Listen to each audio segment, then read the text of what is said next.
Φίλοι μου, καλημέρα και καλό μήνα. Σήμερα θα φτιάξουμε ποδιές σέρβις, αλλά όχι απλές ποδιές σέρβις, με δέσιμο χιαστή. Θα σας δείξω από την αρχή μέχρι το τέλος πώς κατασκευάζουμε μία τέτοια ποδιά. Θέλει βέβαια χρόνο από να κόψουμε μία ποδιά μέχρι και να τη ράψουμε.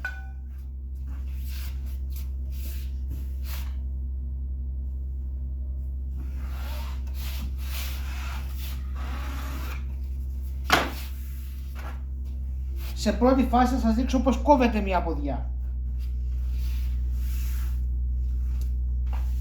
Έχουμε βέβαια πατρόν, δεν κόβεται έτσι.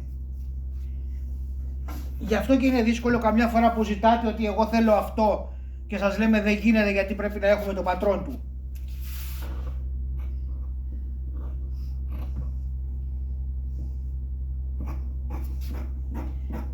Αυτές κόβονται 2-2. Επειδή το ύφασμα όταν κόβουμε το διπλώνουμε.